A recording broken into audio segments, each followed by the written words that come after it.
Carlo and Brendan here from Games, Brains and a Head-Banging Life, gbhblofficial for short. Tier list time. You've seen the title and I know what you're thinking. Really? You're going to rank the best bands in the rock and metal sphere. 30 of them. Here's the thing. Obviously 30 is not enough. But unless you want us to be sitting here for the next 4 hours, we're going to be splitting these into parts. Consider this part 1. And at the end, the bands that are in the best and the great categories will then move on to a final round. And say we end up doing this across 4 or 5 parts. Then there'll be one final thing where we take the best and the great bands, put them all into the same tier 1, and then hopefully at the end of that we'll come up with the band that we think is the greatest rock and metal band in the world. Super important, this is just our opinion. Don't get fucking mad if we don't put your favourite band in the best. Please don't, it's just our opinions. We have our personal favourites. We're going to judge this on everything. We're going to judge this on impact in the world, impact on us. Body of work, are they still going? What are they doing now? Have they had ups and downs in their careers? What are we thinking of members? Do they have massive dicks? Everything. Are they massive dicks? Are they massive dicks? You know, do they have nice makeup? Do you know that sort of stuff? It's going to be anything and everything. Don't take this one too seriously, please. It's supposed to be a bit of fun. I knew it would be difficult. We've chosen 30 at random to begin with. And we'll continue it that way over the next year or so until eventually we get to the best band in the world. Yep. It is going to be a wide array. You are going to see legends. You are going to see some people where you're like, why are they even there? But we're going to give it a go. You ready? Are you ready to decide who the best band in the world is? I already know. Well, is it Alice in Chains? Because that's who we begin with. No. No, it's not. It's a difficult one for me because I know that they've had a reasonable impact on metal and rock and grunge and music in general. But I'm not a fan. I've never been a fan. I don't think I like a single song by Alice in Chains. That probably means I haven't listened to enough. Fair. So my instant reaction when you say Alice in Chains is, well, that's the worst. But I know that's probably not fair. So I'm happy with okay. Well, I'm going to have to add my bit. No, it's on. Okay. Well, they're going to go higher though. Okay, they have to because the grunge impact in the 90s with Lane Stately was obviously phenomenal. Those early albums, Jar of Flies, the EP, Dirt, stuff like that, Self-Tiled, it was incredible stuff. But I didn't like it. I did not get into it. I was never a grunge fan. So I didn't really enjoy that aspect of them. Obviously, after Lane died and a long period of inactivity, they came back with William DeVol as a vocalist, who was a lovely, lovely man. There's a great cameo, by the way, so jump on that. Cheap as well.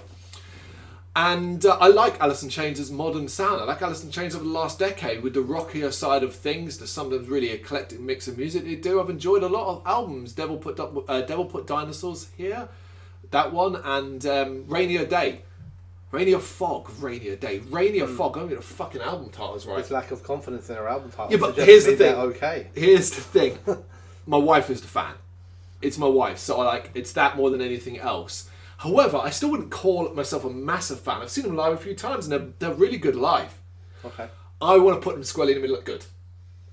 Okay. Yeah. No, I'm saying okay. No, I'm joking. Go on. Put them good. Yeah, good is right in the middle. For Louise. Yeah, because here we go. The next one, this is going to be an interesting one. Avatar. This is, of course, Avatar. So, Right. From a personal perspective, you've got to go from a personal perspective to begin with. I only really became an Avatar fan through Avatar Country. So only going back a few years ago when I first kind of got introduced to them. And that was really because of the site when it came to reviewing the album and interviewing Johannes, who I've now fucking interviewed 3 times over the last couple of years. One of the most regular guests on GBHBL. And I really, really enjoyed what Avatar do. Going back from that, found I really, really enjoyed a lot of their albums and their earlier work as well. But, do I think they've had a big impact on metal? They've been around a long time. They've been around a long time. They may not have necessarily had a massive impact on metal in the UK, but they are a massive band in the States. They are huge. They're currently touring out there at the moment and pretty much sold out shows with big capacities all across the whole country. They've also do very, very well European-wise. Yeah. We see them headlining significant sized festivals. So, have they had a massive impact on metal in the UK and that tiny one subsection of it? Maybe not. But other bands that we love, like your Blind Guardian and such, haven't. Avatar for me, and this is also because there is also personal taste and there is an impact on me.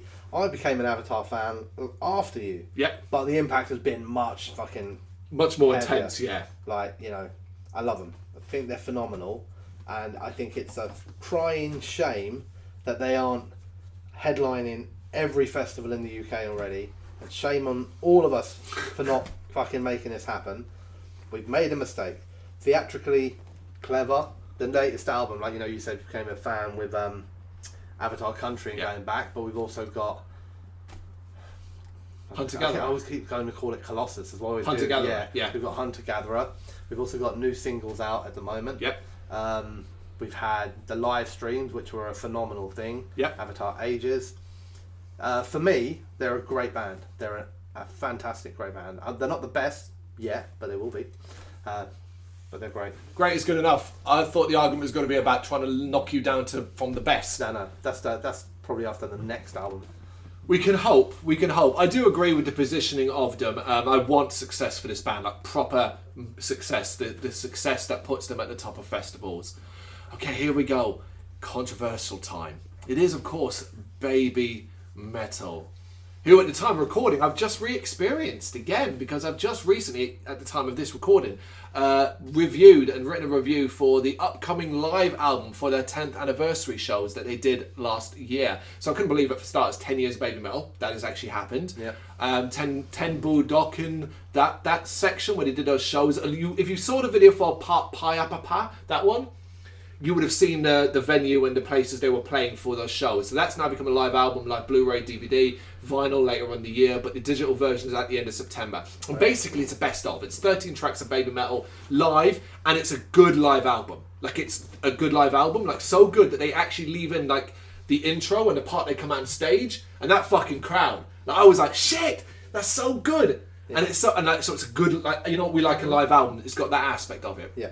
But that's the album. This is still Babymetal, a band that consistently continues to confound me personally. We have given this band so much. I went back and checked. We reviewed 3 albums of theirs now, and a couple of singles, and even a live show where I sat in a Hammersmith Apollo and watched them live, and thoroughly enjoyed myself, because live I thought they were great compared to on record.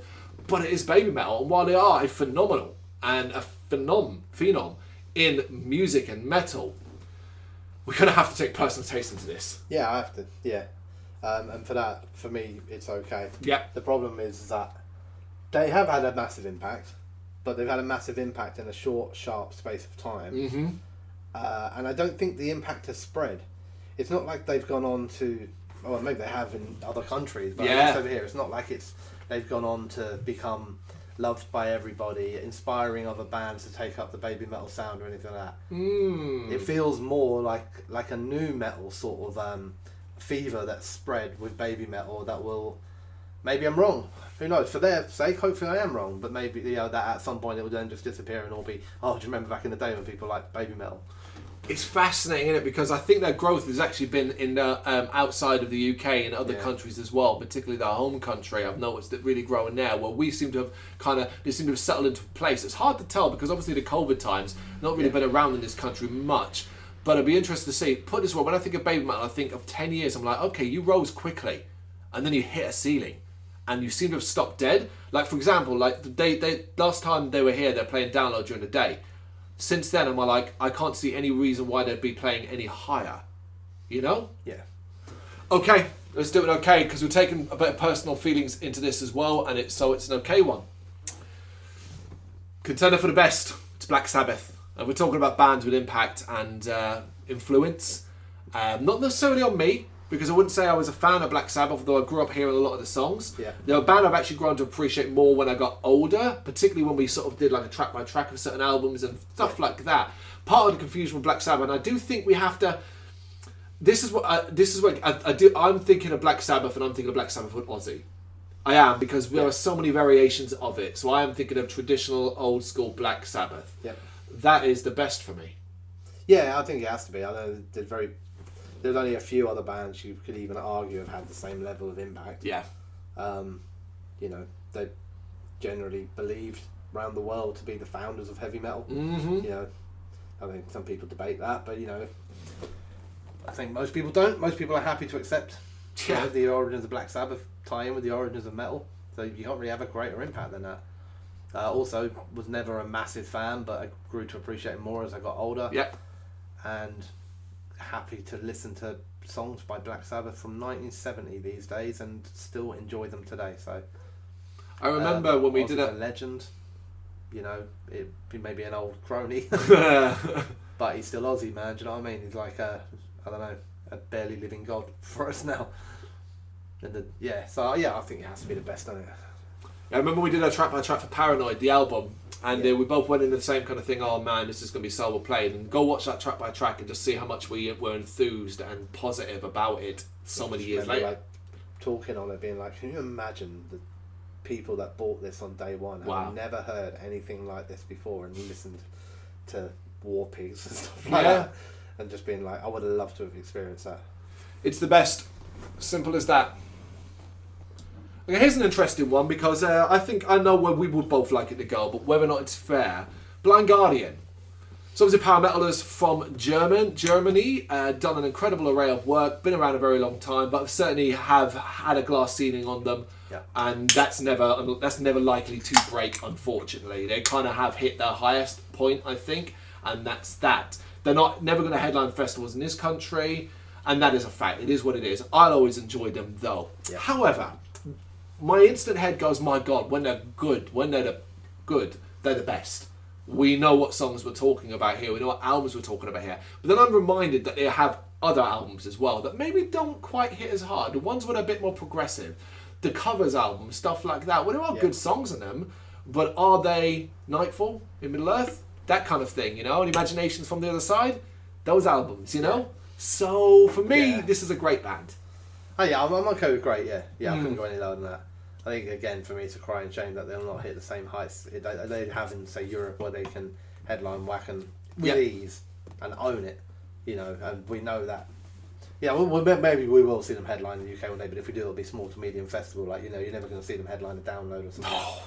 You could potentially see them headline maybe a Bloodstock. Oh, I don't even think they could headline Bloodstock. No, because last time they played, they were on they were the main support. Yeah. What do you call it, special guests. Yeah. But, you know, from the personal taste perspective, a lot of love and respect for the band. I think they're fantastic. I agree with you that, you know, like any of these bands, but this is the same thing as like Black Sabbath are the best, but I could also pick apart albums of theirs that I think are weak. Of course. You know, so impact from Blind Guardian on metal, probably very good. I think especially if you go into the power metal genre, I don't think you're going to find many power metal bands out there who don't say they were in some part way inspired by Blind Guardian. True. So yeah, I think great's fair. Above or below Avatar though? Oh, that's a bastard. Below. Ooh. The only reason I'm putting them below is because I think Avatar are still a rising band with further impact to have.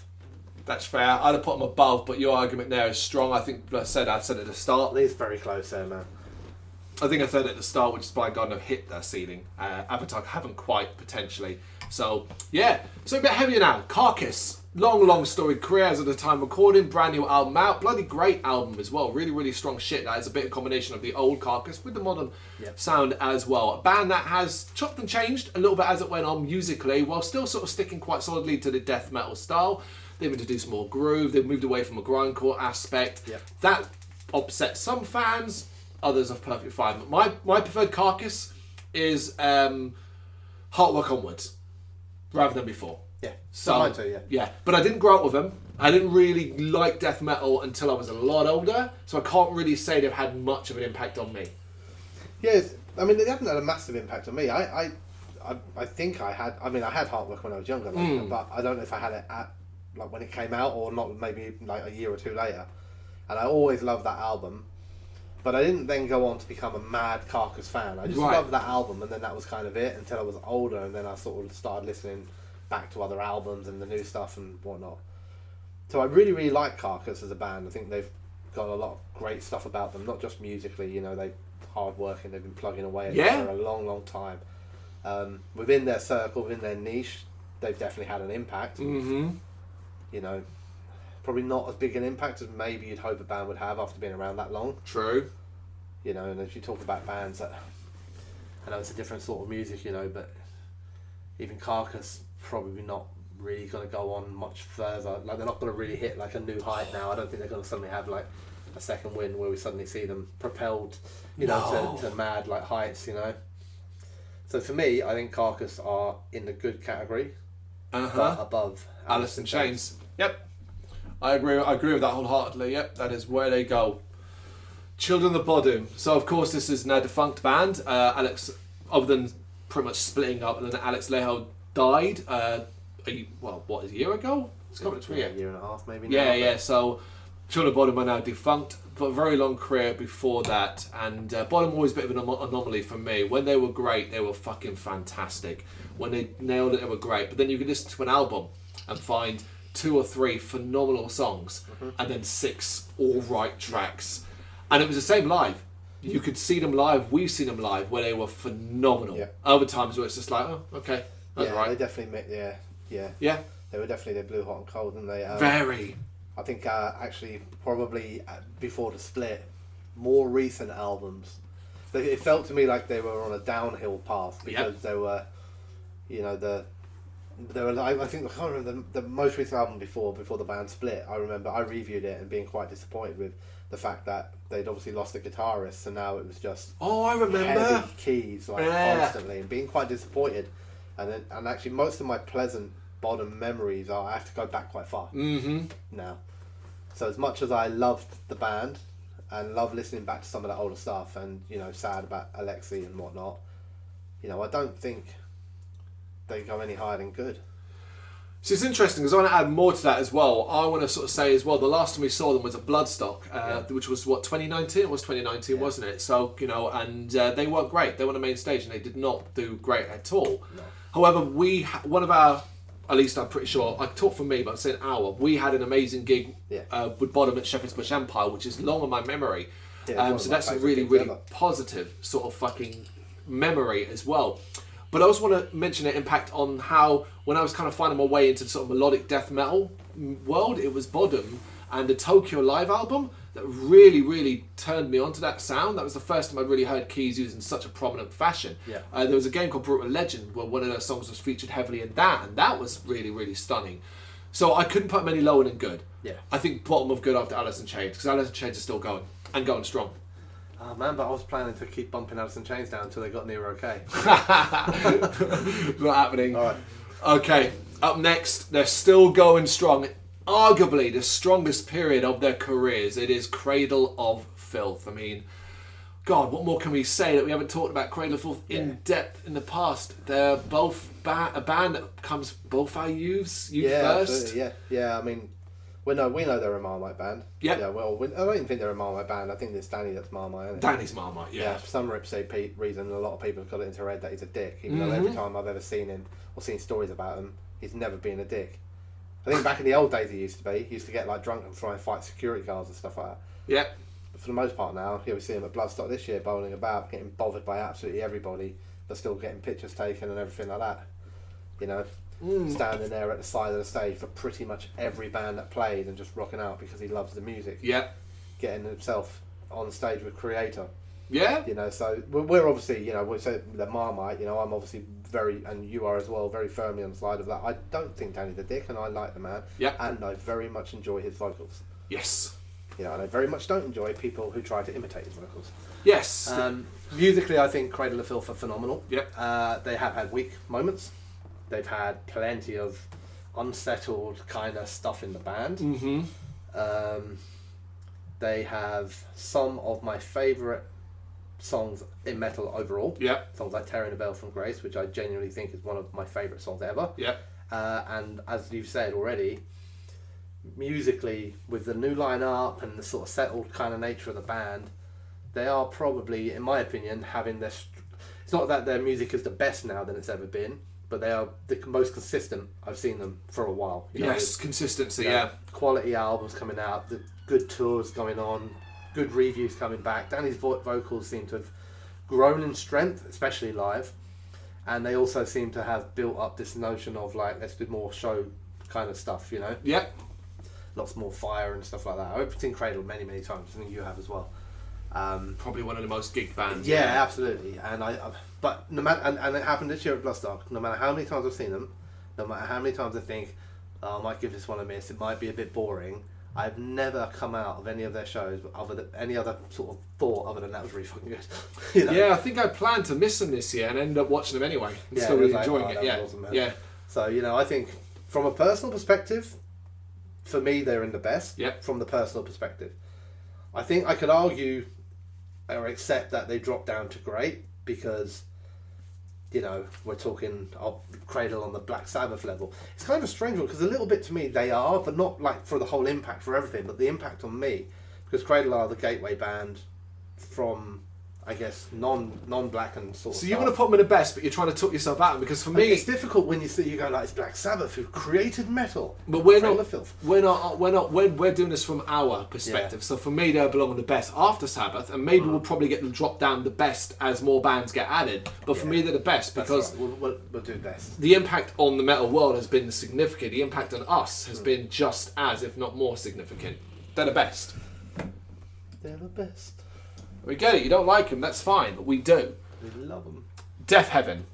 So Death Heaven, the reason why I wanted to put them in this one, I actually chose this one specifically because I wanted to put a band that is a modern band. They're not modern, but a modern band for me that I came across that changed my view on a genre. And for Death Heaven, they changed my view on what is often described as shoegaze and that aspect. And I didn't really understand that genre. I didn't really understand the terminology. And then I heard Death Heaven, and I got it. And I loved them, and their early, basically did 3 albums in a row that were phenomenal, 10 out of 10 fucking albums. This band were untouchable. The new album, as of literally the time of recording, very, very new, I think is disappointing. I get they want to do something different and all that, but I'm not on board with that. I hope they just get this out of their system and go back to being Death Heaven properly, kind of thing. But for impact, this is an impact on me. I get it, they're not going to go high in the ranking. They're certainly not going to move on to the final round because they can't really go above than good. Yep. But yeah, it's just one of those huge impacts on me, change my view on a genre. Got anything to add? They didn't have an impact on me massively. Mm-hmm. Although I don't dislike the band, or I didn't dislike the band. I also think the new album is pretty crap. Yeah. I'm not a fan. I like some parts. There are moments, don't get me wrong. Of course. It's not fucking terrible music. It's not, yeah. But I guess it's the problem is that because of the quality of other albums like your Bermuda and stuff like that your expectations are quite high. And it doesn't meet them. They didn't have the massive impact on me, and in a weird way, I listened to Death Heaven before some other bands, but Death Heaven didn't do it for me.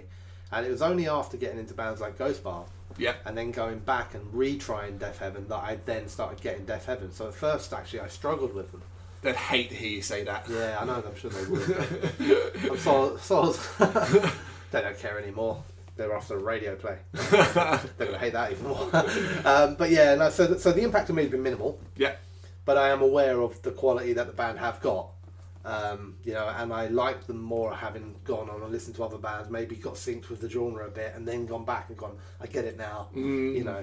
So for me, I'm torn between okay and good, but I know that for you it's been more than okay. Yeah, I'm thinking about the wider world, and that's we've got to think about as well. If I said Death Heaven to your average metal fan, would he really even know who they are? No. It's top of okay. Ahead of Babymetal. And most people get them confused with Death Haven. Like if you're going to do that. That is true, Death Haven. I think that's the other band.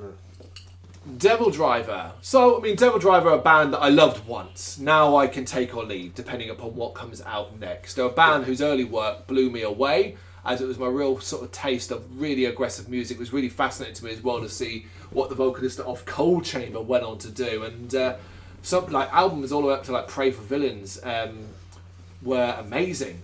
I loved them, But the last couple of albums, Beast had some songs on them. It's not been... Winter Kills is alright. Winter Kills is alright, but compared to that early impact, Devil Driver just kind of... It's been a downward slope for me. It has, yeah. And it's really kind of been killed in the last few years. That's the problem, man, because I think firstly we went down the kind of country route. Oh, the country western stuff, And then it all became about a Cold Chamber reunion. Yeah. And it's always like, well, hang on a second, Devil Driver are good. Why do you want to do something fucking different? Yeah, that was so puzzling to me. People are like, oh, I can't wait for Cold Chamber, but they're shit. I mean, we've seen Devil Driver live. Yes. Devil Driver live in an inside environment are fucking great. Pits are insane. Devil Driver live in a festival, which we've also seen, is not so good. Yeah. Yeah, they're hot and cold, man, and I guess like they had a good. I think they were having a big impact, man. I thought they were, you know, but then they went on a tangent. I don't understand why. You know, if you're doing well and you're releasing albums and it's going well and you're playing festivals and that, and then you go, all right, we can do a country album. Like, it doesn't make any sense to me. Like, Country Covers Album Part 1. yeah, Who's your like, I don't know, who's your marketing people? We were telling you right now, while you're trying to be on an upward curve in metal, that now's the time to stop and do something different. Yeah. Yeah, you do that shit when you're at the top, not when you're trying to get to the top. Yes. So I find them quite confusing and it's annoying, but I agree with you that actually if I was listening back to Devil Driver now, I'm having to go, it's like Children of Bodom to a degree, I'm having to go 10 years back, maybe longer, to get to the stuff that I love. And actually these days, I hear very little from them. True. If somebody come out and said to me now, like, oh Brendan, like Devil Driver might be releasing a new album soon, I'm not excited. No. You know? That's true. Okay, we're going to put them... I think there are... What do I think? We put bottom at the bottom of good.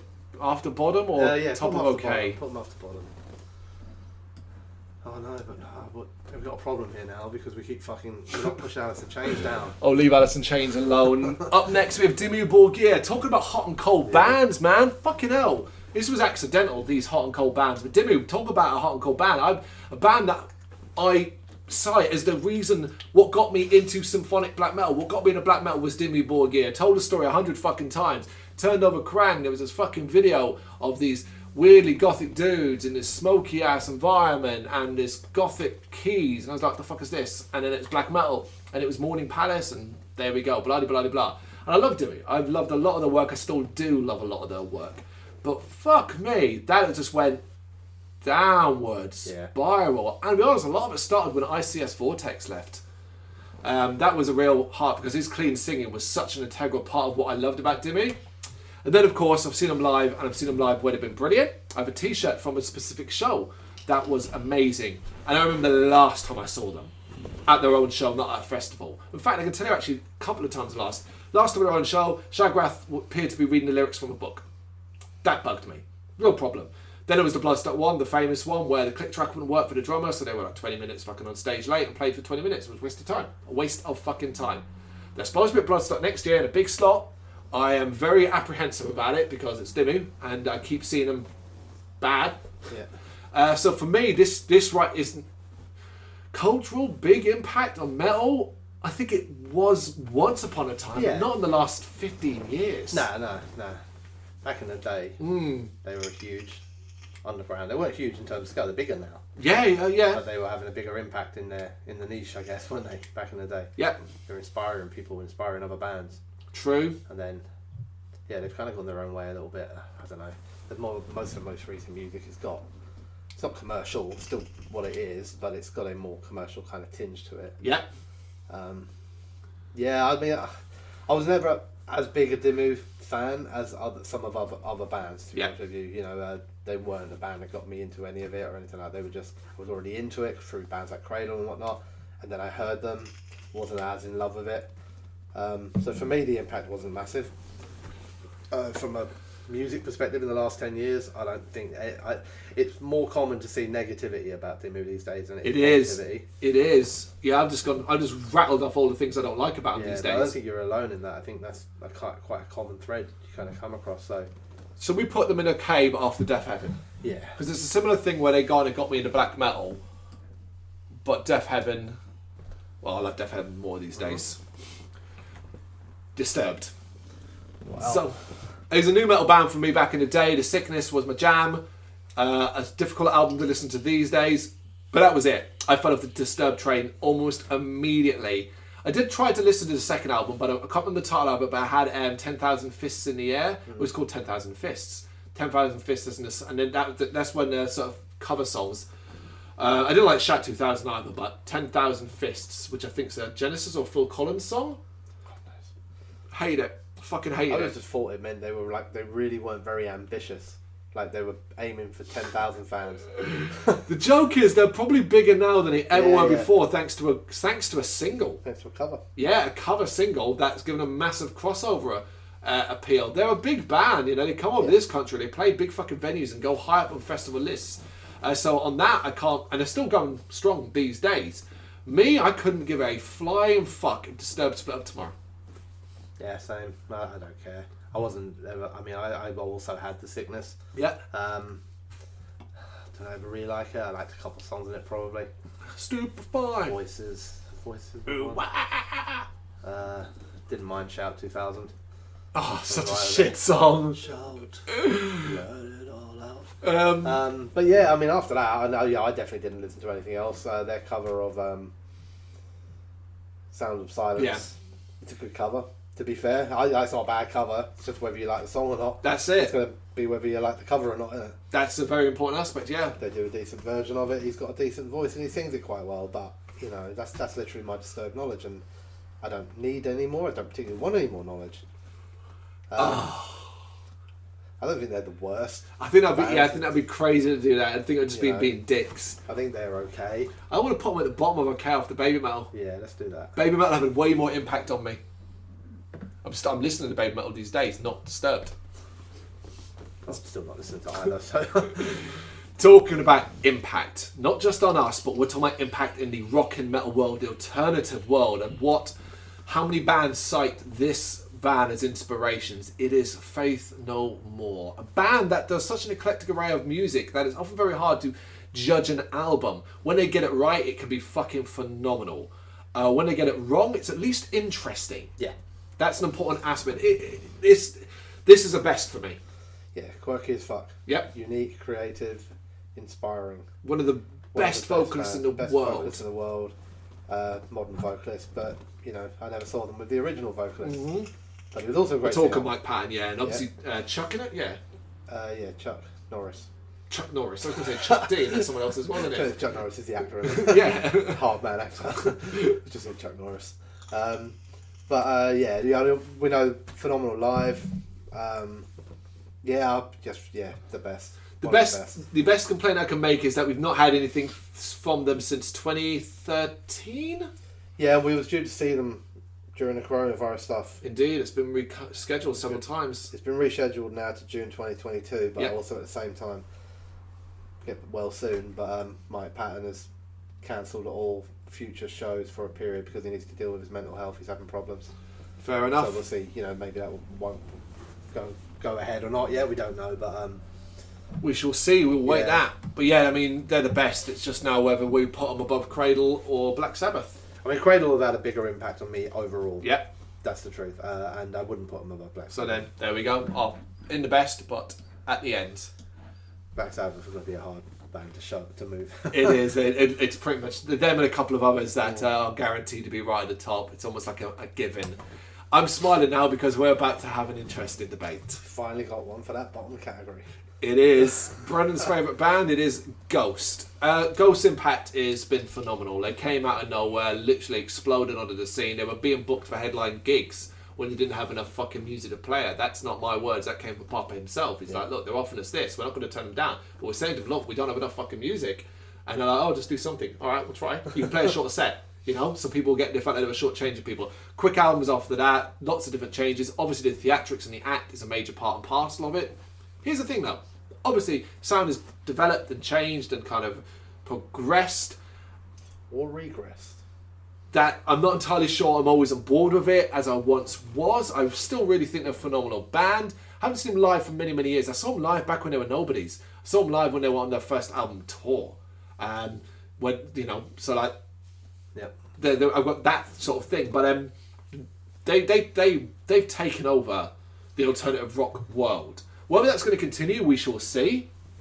They have some off-putting things about them, if I'm honest. One of the most off-putting things I find about them now is that they're like Kiss when it comes to merchandise and pushing themselves out there and stuff like that. That I sometimes find that, and it's a silly thing to sort of say because they really do what you want, man. We want you to fucking sell your shit and be successful. Why would I be mad about that?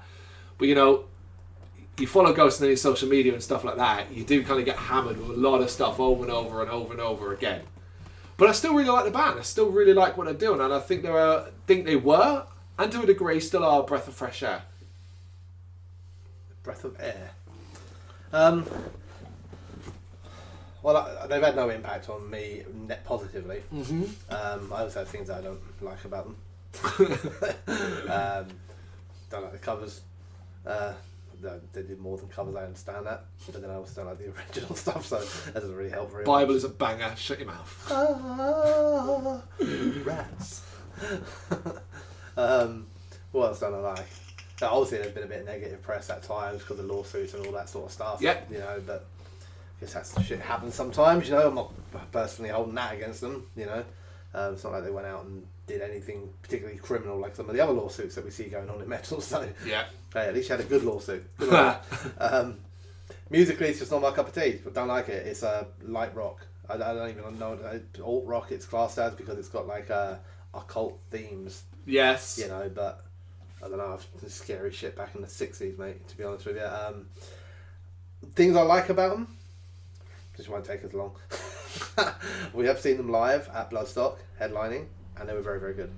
I didn't enjoy the music very much, but the music when it was combined with the show and all the stuff that was going on, and the fact that it was headlines, so we was drunk, and all of that combined meant that I actually enjoyed the show, and I wasn't expecting to. So I went into it in a negative mind frame, came out thinking, oh, okay, do you know what, that was quite good fun.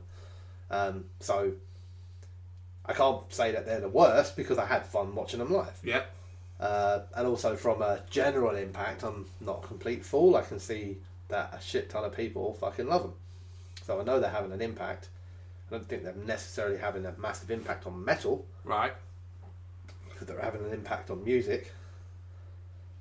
So I won't say the worst, which I know you were never going to accept anyway. Yeah, I just want to see what you're going to say because I know why I think they should go, but I think, and I'm being fair here, that they should be top of good. I wanted them to go on to the next round. I wanted them to go great, but you told me great. I mean, you can overrule me on this one because I know I have a tainted view of them. it's not fair. It's not fair just because I happen to really like a band. I don't think it's fair. The balance is right. Considering you've gone all the way to good, I think that's fair. Sorry, Ghost, but that's where that one ends. Girls' School, really old school band here. School several times there. I haven't got like a ton of impact with Girls' School beyond the fact that obviously they were doing something quite different in the sort of rock world when they were around. It's something I grew to appreciate later, and particularly when other members in other bands and stuff like that. I don't really have a lot to say. I don't have a lot to say either, to be honest with you. They had no impact on me. Yeah. That's the truth of it. I'm not a fan. I don't listen to Girls' School. I don't really think I could even rattle off like more than a couple of songs. I don't even know if I can do a couple. Bottom are okay? Yeah, but After Disturbed, because I suppose... That may not necessarily be a reflection on the band themselves, though. That might be just that we're not that familiar. No, but a band we are very familiar with is Gojira. Yes. Gojira. So, they are one of the current biggest names in metal. Yeah. But not just in metal, because they are, I think, having some crossover appeal. Mm-hmm. With a performance at Glastonbury a couple of years back, and some pretty phenomenal rave reviews from many, many, many shows, including one that we were at, which I think we both cite as probably the best singular live performance we've ever seen. Yep. Problem I have at the moment is that I'm not loving the new music. Yes. As much as I love, say, L'Enfant Sauvage and even parts of Magma. Mm-hmm. You know, so I feel like, and credit to them if this is the reason they're doing it, that it's lost a bit of the heavier side of it for a smoother sort of sound that's more accessible. Okay. Which I don't mean it's a bad thing. That doesn't mean it's not heavy. There are still heavy tracks. Of course. Don't get me wrong. But it's not raw. It's like lost a bit of that kind of visceral edge that you kind of got on some of the songs in L'Enfant Sauvage. Yep. And that's where that's what I'm looking for a little bit. So the impact for me with Gojira is almost declining, but not massively. Yep. Like, do you know what I mean? It's like a slight, steady decline where it's still fine, but I'm kind of like another album or two of this sort of diluted light stuff, and I'm going to probably be having a problem here. Yeah. You know? It's a slight sort of It stumble. can still be reversed Yes. quite easily. You can still correct the flight, you know. So I think they are a tremendous band. They're tremendously talented. They have a strong catalogue now, but as well, even on the catalogue, if I hold the whole catalogue up and go end to end, it's not end to end quality. Right. Even on the early stuff, from Mars to Sirius and that, there are songs I like, but I don't think they're always great albums. For me, it became great when L'Enfant Sauvage is, to me, a phenomenal album end to end. Yeah. Magma is very, very strong. But it was kind of like a sort of peak up to L'Enfant Sauvage, and now it's a gentle down. Just a little slope where your step increases because you're going downhill. So I think they're great. Whereas I guess instantly in my head, you go, oh, it's Gojira, they should be in the best, but I don't think it should be yet. I agree with you in the great. That's what I'd put them as well. I mean, I got into them a little bit before you, and I always liked a lot of the wacky progressive stuff more than a lot of the outright heavy stuff at first. Whereas now, other than that, it follows exactly the same pattern. I'm not in love, that in love with a lot of the new music as I was previously. However, I'm still super stoked as they're playing Alexandria Palace in April 2022 with Alien Weaponry as fucking support as well. I mean, Jesus Christ, that's a show and a half. Question is, Avatar and Blind Guardian are the two we haven't great. I think they're probably above both of those guys. It is, isn't it? Yeah. Right. It's got to be realistic. Yeah. Good Charlotte. Bit of pop punk here. I love Good Charlotte back in the day. I still have a lot of love for them these days. Still cracking on as best they can. Their best days are way, way behind them. And when they were hot, they were super hot. I saw them live a load of fucking times at Brixton. And always a lot of fun. A couple of good albums in a row. Good Charlotte. Yeah. I think they're a good band. They're not that, like, out of all the pop punk bands that I hate in the world, they're never the one I've hated the most. Like, do you know what I mean? I've never hated. I like some of the songs. I like the anthem and a few of the songs from The Young and the Hopeless. Of course, we did a track by track for The Young and the Hopeless. Yeah, I mean, there's a lot of fucking tripe on it as well. But there's a couple of good tracks in there that are still worthy today. So anyone who knows me knows I'm not a fan of pop punk, man. But out of all the pop punk bands in the world I hate, I would say I only mildly dislike Good Charlotte. Bottom of good then. Bottom of good's fine. Yeah. Him. Oh, him. Him. Yes, him. Who I believe, correct me if I'm wrong, have a revival currently going on the last couple of years after being defunct for X amount. They were hot shit in the noughties more than anything else. I never saw them. Era. Huh? Emo era. Yeah. I never really got it. I never got it at all. I really don't. Love metal, and he's so gorgeous, and the music's so like heartfelt and touching. I never got it at all. We saw them live once by accident, more than anything else, as they were weirdly booked for Metallica at Wembley Stadium. Yep. And that wasn't great. No, it wasn't great. It was an intermission in between Machine Head and Metallica. Gave us a break to go and get some beers. But we did watch it, and I still didn't get it. The weird thing with like that is that actually neither of us have a particular problem with the kind of gothic emo thing. God no. Yeah, we like that sort of music. Absolutely. So it wasn't about that. It was just about the band. And it just never really worked for us. Nope. Not even close to working. That's the thing. I can't even tell you the hits. I can't tell you if I like the hits. I didn't. Yeah. That's the thing. For me, I want to be brave and put them in the worst. Let's do it. Yeah. Let's do it. That big empty line there. It needs something. There aren't going to be many, so it's like we're going to be harsh. If you're a big fan of him, sorry, but we just do not get it at all. Never did. The opposite end of the scale, it is Iron Maiden. Now, a band that we can both confidently say we aren't big fans of. Nope. Massive appreciation for. Listened to more than enough Maiden throughout my entire life. First album I ever owned in this country, Brave New World. Yeah. For Iron Maiden, so I've got a lot of love for that. Ironic, isn't it? Just moved to a new country and he buys Brave New World. Well, I used to think it was Smells Like Children by Marilyn Manson, but that's an EP. So now it is Brave New World. And I really like the new album as well, what Maiden have done. I think they're continually, because a lot of these old bands just ride on the success, They're not really, if they are releasing music, it ain't strong music, and they're certainly not being experimental and continuing to push boundaries. Iron Maiden do. Yeah. I love that. And also, the weird thing with Maiden is that while we're not big fans, I love a fucking considerable amount of Iron Maiden songs. The difference is that they have such a huge catalogue that I also then dislike it a lot. That's you know what I mean? It's like, actually, I could easily rattle off a whole headline set full of songs I'd happily watch. Absolutely. You know what I mean? So it's not like, oh, we're not big fans, we only listen to a couple of tracks. It's just that they have so much. Yeah, like, I mean, everything you said, I agree with. I also think the impact on metal has been phenomenal. Yeah. I think as well, like talking about inspiring bands and stuff like that, you know, they're up there as well with the Black Sabbath. I think in terms of inspirations. Oh, absolutely. I mean, what modern band will not be able to cite Iron Maiden, at least as something they listened to when they were younger, even the youngest of bands, it'd be their father and stuff like that. I want to put this top. The reason why I want to put it top above Sabbath is because Maiden is still going. Yep. Going strong. Yep, that's fair. Let's do that then. Oh my goodness. I don't think that's as controversial as you think. Gently. I don't think it's. I don't think it's as controversial as it. No, I don't think it's that. No, yeah, no. You know, it's just because Maiden and them have gone a lot longer. But we're sticking with another big one. It's Judas Priest, a band I never appreciated when I was younger. Never cared about. Heard the songs, didn't really care for it. Breaking the law, ooh ooh, and stuff like that. And then I think I can't even remember what changed. I can't even pinpoint what changed my mind.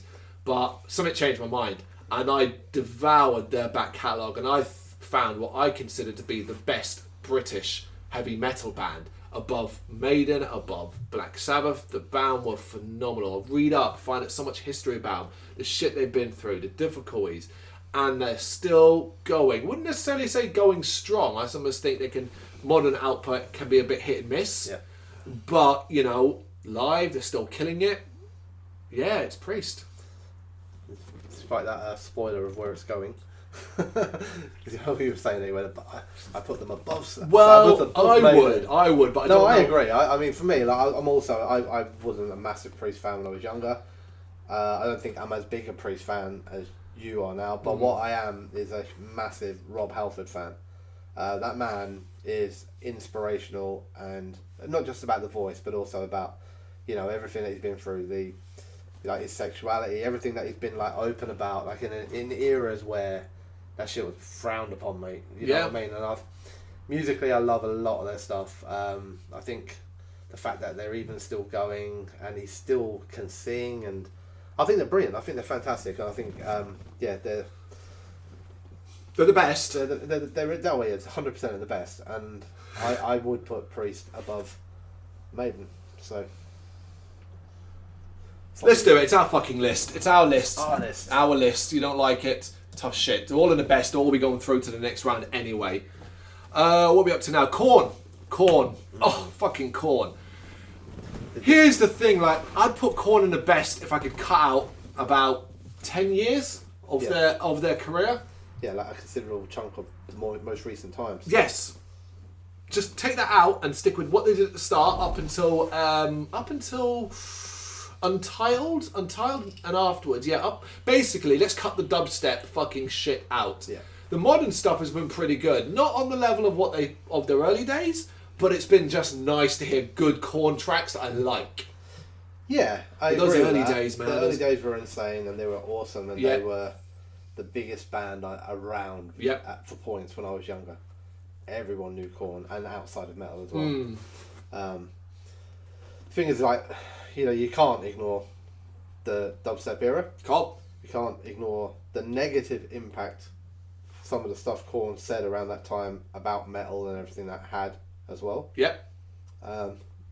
So it's great to see they're back to some sort of form. Mm-hmm. But it's still taking me time to even like accept them back. You know, so I don't think they are in the best. I also don't think they're in great.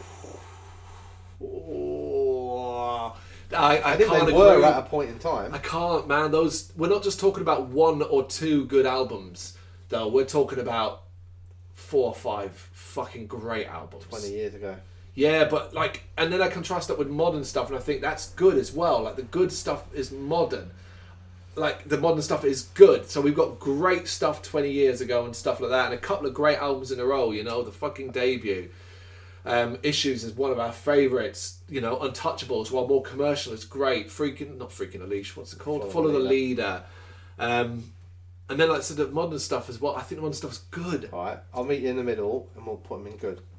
That's in the middle. I thought I'd try and sneak that one in there. I was Like, going to say the bottom of great. That's yeah. the middle. I thought you were going to go, yeah, okay. You want to put them on good, No. and likely you would put them top of good, wouldn't you? Yeah, I put them above Ghost. So then I put them at bottom of great. Okay. That's it. Try to sneak that one in there.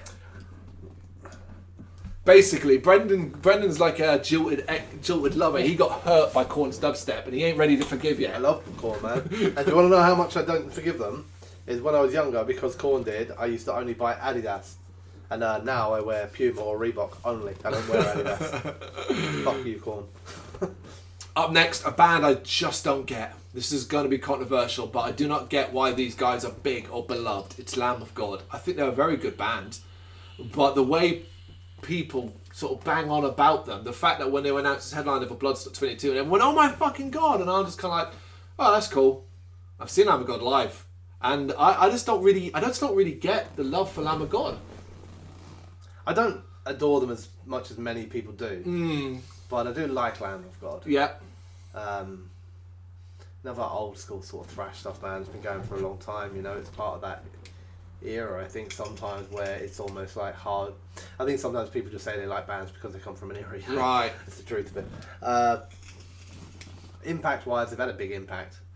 Fair. Not as big as some bands, don't get me wrong, but, you know, Lamb of God are a pretty fucking well-known name in most... Well, no one in metal doesn't know who Lamb of God are. Yeah.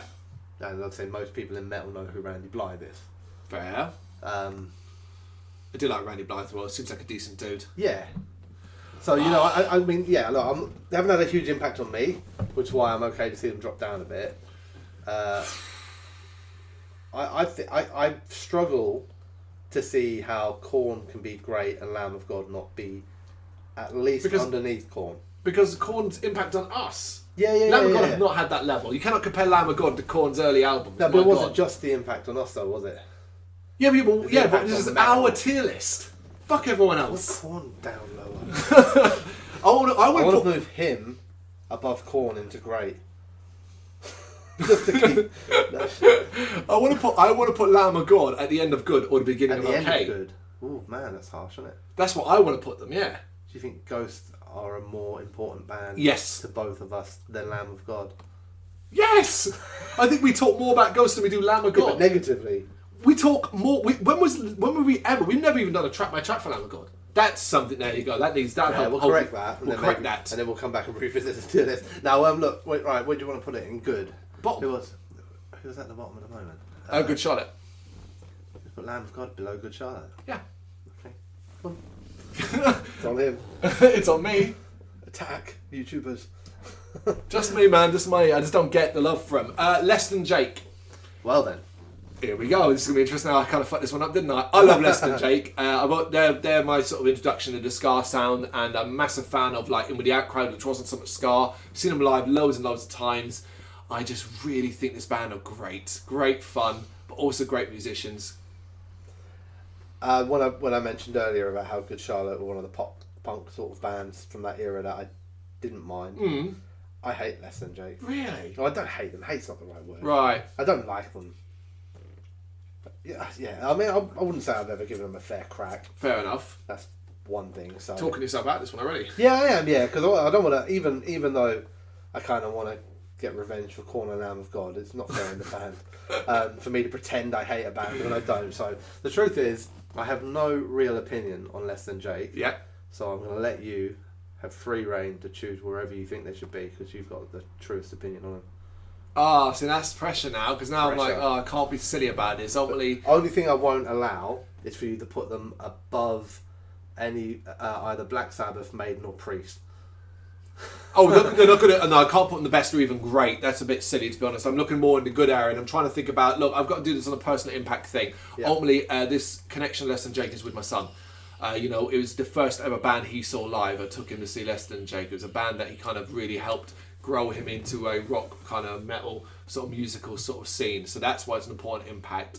I'm going to put him top of good above Ghost. Okay. I'm always happy to see Ghost shunting down on this. Shutting down Carcass as well. Alice in Chains, and Chill at the Lamb bottom. Okay, oh God, Limp Bizkit.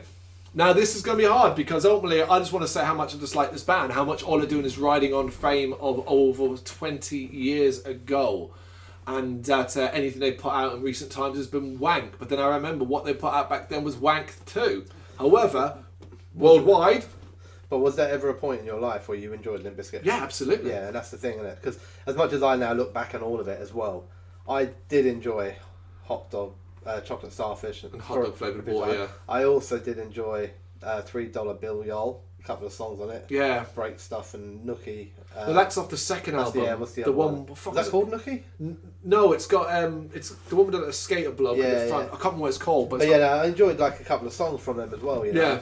I also Faith. enjoyed that family value sort of stuff. Yeah, that's where Faith and that was. With Korn and that. Faith sucked. Oh no, it was fun. But back in the time, it had an impact on me because it was a bit of fun, man. We like my non-metal friends and all that enjoyed it too, so we had something we listened to together and had a bit of a laugh to. It didn't last long. No. My falling out of love with Limp Bizkit didn't take probably long. took about a month or two after Hot Dog Flavoured Water came out, and I was done then. And I don't think I ever became a fan again. I don't think anything they released after that I ever liked. Yeah. I don't think. I just remember the last Behind track Blue I ever heard of those. Yeah, Behind Blue Eyes. Yeah. Mission Impossible song, was that there or was that? Shit, was that before? That might have been before not sure, Chocolate maybe. Starfish, yeah. But so they had an impact at a point. Yeah. But Super it was joint. short-lived, man. Yeah, but we remember a fair amount about it, don't we? Yeah. So I mean, I think okay is a decent score for them. Because like when you look at it, first off, my instant reaction is go the worst, but actually that's probably not fair. No, it's not fair. So we've got Girls' School, Death Heaven, Babymetal, Dimmu. Put them after. Oh god, it's tough, isn't it? After Babymetal. Yeah, let's put them after Babymetal. I feel like Babymetal are way more impactful on me. Linkin Park, huge difficult one here because of course we're talking about a band that are not officially defunct, effectively are. Obviously, since Chester is dead a couple of years now. Linkin Park's really difficult for me because, truth be told, overall, I haven't got much positive to say. I grew up on Hybrid Theory, the album is a banger. I appreciate a lot of the music that came afterwards, but mostly I just didn't really get into it. I was not a fan. I saw them live during a couple of years before Chester died, thanks to free tickets, and got suitably drunk and had a fucking blast. So I've at least had that experience too. I get how beloved they are. This is the thing. I get how loved they are. I struggle with this one. I've never even seen them live, and Hybrid Theory never did anything for me. But I didn't mind Meteora. But it was only after Meteora then, because I think they did their thing with Jay-Z. Oh yeah, the crossover one, yeah. And although I think I listened to it and I had it and it was fun for a little while, but that's probably where, I really didn't.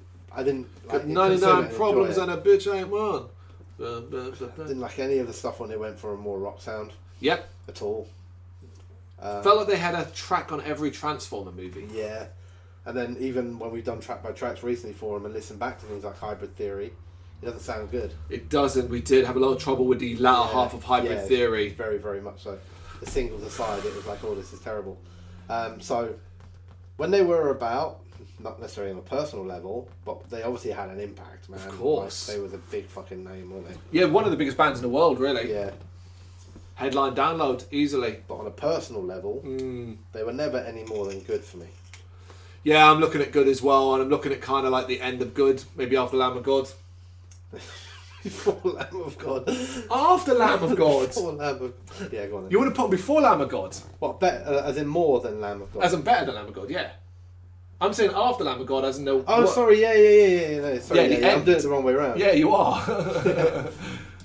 Alright, Linkin Park at the end of there. Okay, we're almost done. And from that, as people are sitting there screaming that we put Linkin Park down that low, we're now about to piss you off by putting Machine Head probably higher than they deserve. Truth be told, this is actually a little bit easier, thanks to the last couple of years. That's an important aspect of Machine Head's current career. I am really not on board with what is going on with Machine Head, and I'm still awaiting to sort of see how... It feels like everything's up in the air, and I'm just waiting to see how it lands with an album and a definitive, this is actually what our lineup is, and this is how we want to sound, and this is what we're going to do. Based off the last couple of releases, there was some good stuff amongst it. There really is some good stuff. But it's been hit and miss compared to what has been often hits. Yeah. Go back to the early days, the impact of Brrraaains and More Things Changed, Burning Red, Supercharger, Ashes of the Empires. The Blackening, of course. Locust. Yeah, I mean, we're talking about album. That there are ups and downs, but to me, they're not peaks and valleys. No. Like even Supercharger, I appreciated at the time. Yeah. It's got more valley than peaks, but we all know the impact of The Blackening, Unto the Locust, Bloodstones and Diamonds. These are all good fucking albums, great albums. And for on a personal level, I think probably same for you as well, specifically through the Ashes of Empires. Yeah, I mean, yeah, absolutely. Machine Head, anybody who knows, if you ever watch any videos that we talked about anything, I probably usually end up talking about Machine Head. Yep. I adore Machine Head. I still have a lot of love for Machine Head today, although I am still concerned about where it could go. My concerns are a little bit more allayed of recent times because I think some of the new singles, Arrows and Words from the Sky, etc., are really fucking good. And that's giving me hope and, a bit of direction. So, the reality of it is like, I still love Machine Head. Yep. I still do. I haven't lost my love for them. I don't know what it will be to cause that. A really bad album, because it's the problem. Catharsis is not a really bad album. No. It has 4 or 5 of Machine Head songs that I absolutely fucking adore. It also has a load of shit, but it has got 4 or 5 songs. One I've got tattooed all down my leg here. Yeah. The whole lyrics to it. So it's a weird one. It's not. I don't think it's rose tinted glasses. Maybe it is a little bit sometimes with him. Maybe we forgive some of the stuff like a bit easier. Yeah. But then, like a lot of our hatred, or a lot of people's hatred for Rob, seems to be things that we kind of agree with Rob about. Yeah, there's. They hated him for calling out Phil. Yeah. He called Phil a racist, and we hate him for that. And it's like, well, they hate him for voicing his opinion, while all the time we're telling people that we love metal because we open and we say what we want. We seem to hate people who decide to have an opinion. Just play music, man. It's like, Jesus Christ. In recent times, for me, Rob is a guest singer on a song by the band Oceans on their EP We Are Not Okay, which is one of the most important individual tracks for me of this year. Yeah. So for me, like it's quite nice because I'm still getting these little spots of quality. You know what I mean? Like in the quiet times and that. So we've seen them a lot. Yeah, we've seen them a lot. 100%. We've actually probably gone the longest gap without seeing Machine Head. Yeah, it was like 2 years. Yeah. The last time we saw them was the Burn My Eyes reunion tour. And I wasn't there. I think I was sick. Oh yeah. Yeah. And the truth be told, if it's been a couple of years now, if Machine Head were doing a tour next year, I'll probably pick up tickets for it. Yeah. So for me, they're in the best. The only thing is, I would put them, I think, above Black Sabbath, or would I go higher than that? No, what I'll do, I'll put them above Cradle, in between Cradle and Sabbath. Yeah, that's fair, because I was gonna suggest after Cradle above Faith No More, but I think above Cradle is fair. To something a bit different, Man O' War, a band I could care less about. But here's the thing, the music's pretty good. That's the reality of it, Man O' War. Well, I dislike them as human beings. I dislike the band makeup. I dislike a lot of the grandeur that seems to exist in their heads. All the aspects we all know about Man O' War. When I listen to them, I'm like, yeah, this is pretty banging. Yeah. Not fantastic, not world-beating music, right, but good music. It's good fun. Yeah. I prefer Hannibal. budget version, but hey. The weird thing with Manowar is it's like they're actually probably the biggest band in metal I know that I don't want to see. Yeah. Even though I've never seen them. Yeah. That's normally a bucket list thing, isn't it? Yeah, you're right. They're not on my bucket list. I don't want to see them. Because even if they were booked for a festival that we were going to be at, I'd be like, right, I'm going to go see them. But I don't think I'd be happy they were there. No, I don't either, because they come across as the most unlikable collection of people ever. And this kind of ego and arrogance that follows them and demands and stuff like that. It's like almost anti-metal. Yep. But we know they've had an impact. We know that, but they haven't had an impact on me on a personal level. Yeah. That's the thing. They've had no impact on me personally whatsoever. Mm-hmm. In fact, I would say that other than maybe a couple, I know more Man O' War songs now through seeing Man O' War than I did before. That's the truth of it. So, for me, okay. Yeah, it's okay, isn't it? In terms of position, oh dear. Well, we've got Girls' School. I was going to put them. We've got Girls' School and Disturbed. I was going to put them. I reckon after Disturbed, before Girls' School. Yeah. I don't know why I thought it was Less Than Drake for me, but yeah, that's fine. Yeah. So there you go, metal. 3 left. Disturbed are better than Man O' War. 3 left, and we have 3 varied ones, including what arguably could be the thing that topples Judas Priest. It's Metallica. Here's the thing: is we get it. You don't like Metallica, or you love Metallica. Well, simply put, this is the band that got me into rock and metal. This is the band that got you into rock and metal from the very beginning to the very fucking end to now. Do I love everything they've done? Of course not. Of course not. But find me a band that I've loved everything they've done, and that's the thing. But I love a lot of what Metallica have done. I even find appreciation in saying anger. But Metallica, everything about them, musically, the changes have never done me any harm. Have never hurt me, never damaged me. I've always been on board with whatever they've wanted to do. The side projects, I don't care. I don't care if they want to do shit with Lou Reed. They've earned that fucking right. Go nuts. They've dealt with adversity. We're talking about important deaths in their fucking members. And people use that as an attack at them as well. It sickens me to my fucking stomach. Who the hell do you think they are? That was their friend. Then we have the fact that they're constantly dealing with demons, drink, alcohol problems and stuff like that. Then you have the Jason Newsted mess amongst that problems as well. And you need to see some kind of monster to get some idea of the mess the band was there. They've all come through this. Then we have other aspects of the band, the massive amount of charity work they do, the constant concerts they do and giving money away. Yep. They are an important figure, but they're also an important figure in mainstream. They are one of our biggest crossover bands. You go out in the street to anyone and say, do you know who Metallica are? They'll say yes. Yeah. Even if they don't know the music, they will have heard of Metallica. Yeah. But all that aside, I love so much of their music, so much of it. You know, the big 3 albums, Master of Puppets, Ride the Lightning, and Justice for All. Kill 'Em All, really, really like. I enjoy a lot of the Black Album. I can find appreciation and load and reload to a certain point. I adore S&M, the live album. Yeah, brilliant. That, some of the other stuff, videos and things like that, cunning stunts.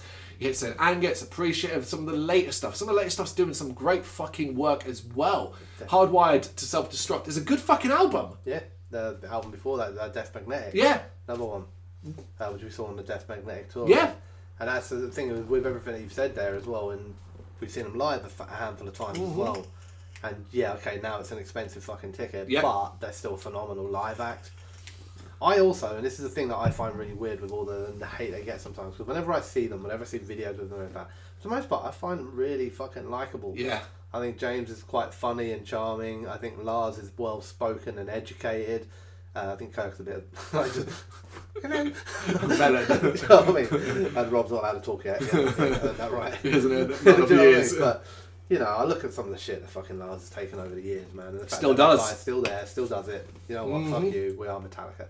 And I love them for it. Yeah. Like you said, band that got me into metal, band that got you into metal, band that got fucking millions of us into metal. Millions of people around the world, I would imagine. Yeah. Band album like the Black Album, love it or hate it, doesn't change the fact that it still sells like 10 million fucking copies a year now. Yeah. Was that like 25, 30 years after its release? Yeah. Or something like that. They are the biggest band in rock and metal, I think, 100%.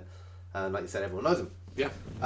Yeah, for us, personal impact is fucking huge. Yeah. I mean, there's no bigger personal impact, to be honest with you, because okay, we all know that maybe if we hadn't heard Metallica, maybe we would have heard someone else, and that would have been the trigger. Yeah. Because I guess it's in there, isn't it? Yeah. You know what I mean? You just find it. Maybe we would have been world's biggest Maiden fans. Or, yeah, true. You know, you never know. But it wasn't. It was Metallica for us. So, you know, it doesn't matter how many bands I fall in love with. I always say the same thing when people ask me what my favourite bands are. Well, my favourite band of all time is Metallica, but my favourite current band is... So that's the difference, difference, you know. So they are, for me, the top of the best. Top of the best. Yeah. It was a literal obvious one, but that is it.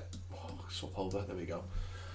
Right, 2 less obvious ones. We start with Misfits. Obviously, the shock rockers, punk rockers, had varying degrees of success in their career from the time with Danzig to the time when Danzig wasn't him. I actually got into them when Danzig wasn't a part of them. Famous Monsters, that era. And I was really enjoyed them back in the day as a horror movie fan and seeing this band with this punkish kind of thing and stuff like that. Yeah. I've always really enjoyed the Misfits.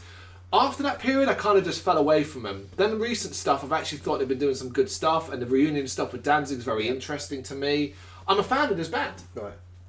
I'm not particularly. I've no dislike for them. I never really got on board with the Misfits train. I think that just missed me by. I think I was maybe just not. I don't know. Maybe I wasn't listening to that punk rock sort of stuff. Yeah. I know the hits. You know, I know the big. Well, hits probably not the wrong word, but I know the bigger names. You know the songs.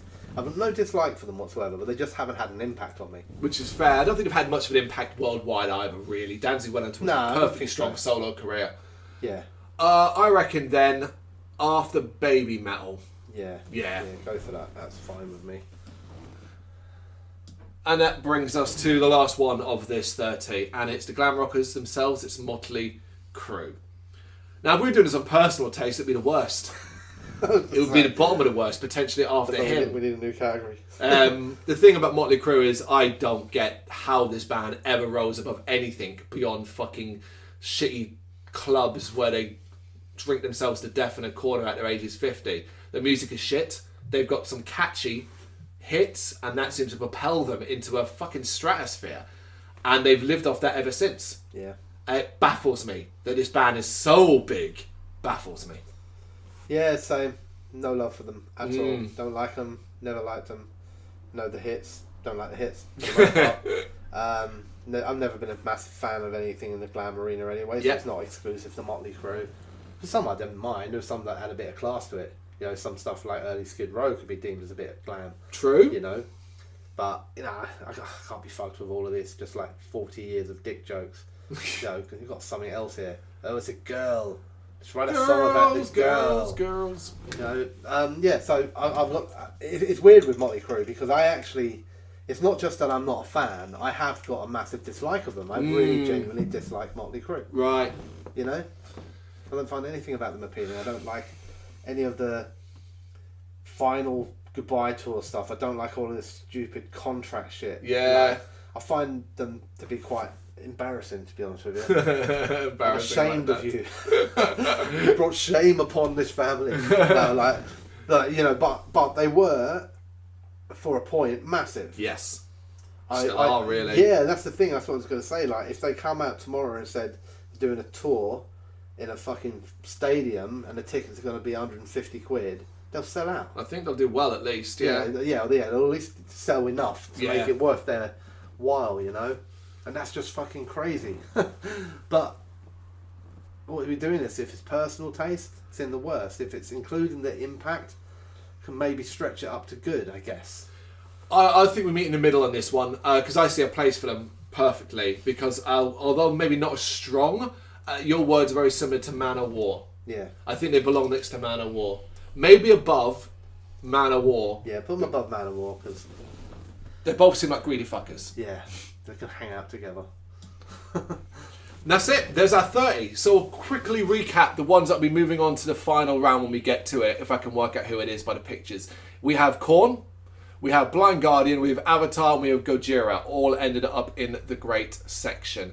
We have Faith No More, we have Cradle of Filth, we have Machine Head, we have Black Sabbath, we have Iron Maiden, we have Judas Priest, and we have Metallica. The joke is that top of the best will be the ones that you'll find in the best in the finale as well. It's quite likely, yeah. But there are many other bands, as we said at the start of this long video, that haven't been included. They will be included in later videos, and we said they'll all roll into one. The finale, yes, of course, it means the bottom three categories can't move on. Doesn't mean that's just it. That's just our opinion. Yeah. That's all it is. Don't get upset. Don't be upset.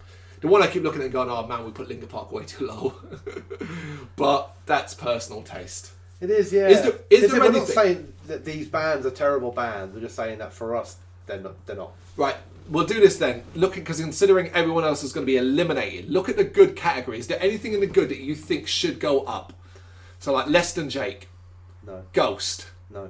Carcass. No. Alice in Chains. Definitely not. Children of Bodom. No, I also don't.